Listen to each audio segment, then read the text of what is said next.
a space where you belong. Let me feel your soul in this clarity. You're not alone. Let me feel your soul in this clarity. You're not alone. Let me feel your soul in this clarity. You're not alone.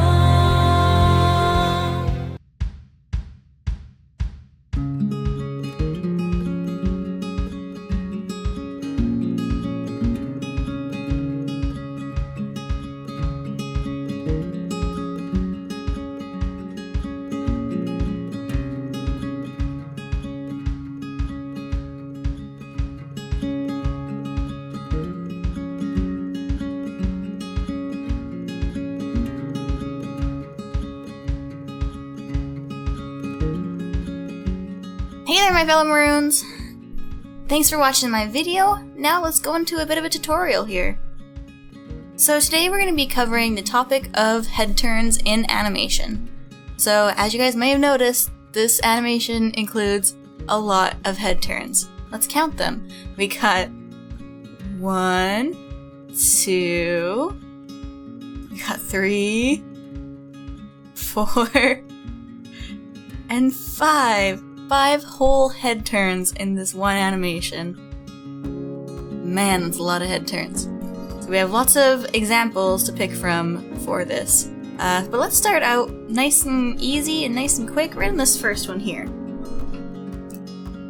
So there's a couple basic things that you want to know while doing a head turn. So if we have our character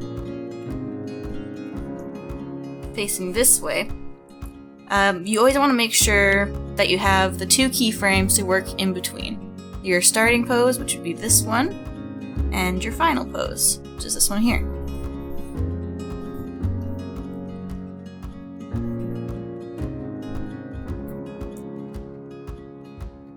So having the 2 of these makes it easier to know where the start and stop of these positions are going to be. And it'll make it easier for you to animate in between them. So one thing you'll probably notice in between all of these head turns is the heads always kind of go down a little bit. Like the nose follows an arc like this. Arcs are something that are very important in animation to make things look more fluid and less mechanical. And they're extremely important in head turns. You'll almost always want your character to dip down their nose a little bit while doing a head turn. In this case, it's a bit more dramatic.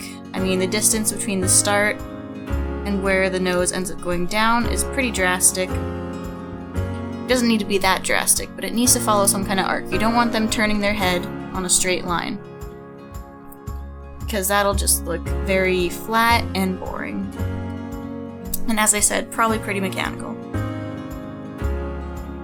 So there's a couple things, especially when it comes to spacing and between your drawings, that you'll want to know while doing a head turn. So let's take, I'm going to have the opacity in this a bit. Let's say this is your character's head, and they're turning from this position, this is their nose, to this position. So if you space these out equally, let's say we've got 3 different positions where the nose will be within this head turn, but this is where our camera is right here.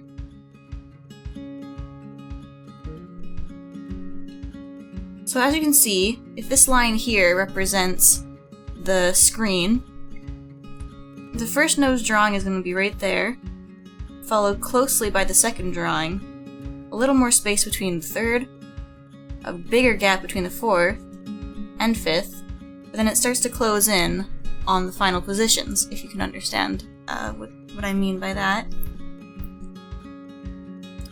So this kind of represents where you want your drawings to be in the head turn. So as you can see, I have Scorched starting out with a very subtle movement in the beginning here, followed by a couple extreme spacing in these drawings. I even put a little bit of smear on the one since I thought it was pretty drastic. It probably isn't exactly needed, but it can help make your animation seem a little more fluid. And then when it comes to the final here, he settles in. So that also has to do with the topic of ease-ins and ease-outs, but this kind of helps explain it a little more when it comes to head turns. So that's why you'd want to have the spacing very subtle in the beginning, and then very big in the middle, and then subtle again at the end. Another thing you'll notice that I did with the majority of these, say for maybe this scene, is you always want to cover your head turns with a blink. When a character or person, either in your animation or in real life, changes their head position from one direction to another, a blink helps reorient their vision. So when you're turning to look at somebody in the other side of the room, you're most likely going to blink before you look toward them. That helps close your eyes for a second and refocus them when you open them. It keeps you from getting disoriented and dizzy.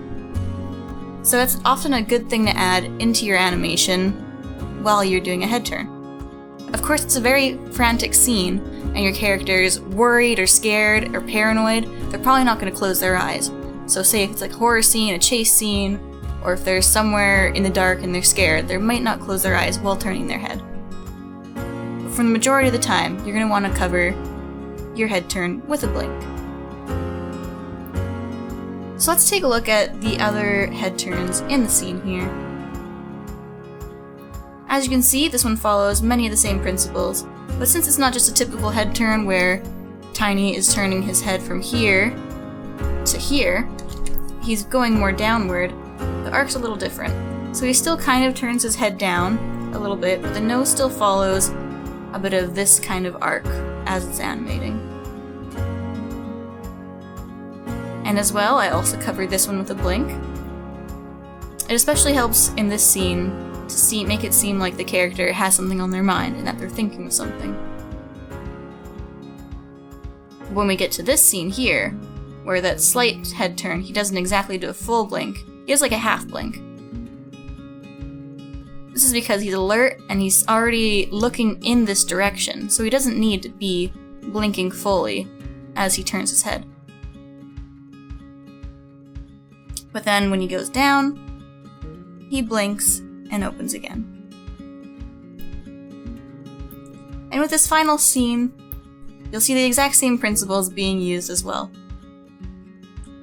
Again, this isn't a typical head turn where it's just a slight turn of the head.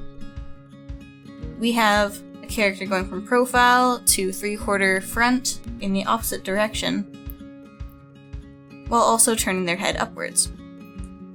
But it still follows the exact same rules. A blink to cover the turn, as well as an arc following the nose into the final scene, as well as easing in and easing out. You'll also see that I added a little bit of a smear frame on the nose when this drawing goes by, since it is covering a pretty big distance in a small amount of time. So those are about the 3 things that you want to keep in mind while doing a head turn. That is blink on the head turn, ease in and ease out,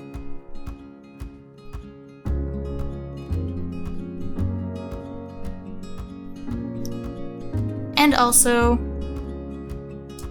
don't forget your arcs. So I hope that helped cover the topic of head turns a bit for you guys. I hope it cleared a few things up, and I hope it helps improve your animations in the future. Thanks so much for listening, guys, and watching my video. I hope to see you in the next one. Bye! And as always, a huge thank you to my March patrons on Patreon. We have Fox the Red Cat, Amici, Hawk, Kaiden Lungquest, Silver Extreme, Beth Hughes, Lols Neo, Emald, Rosaline Productions, and of course a huge thank you to my $20 patrons, Amnesia Moon and Cryptic. Thanks so much, guys. Your help is so greatly appreciated.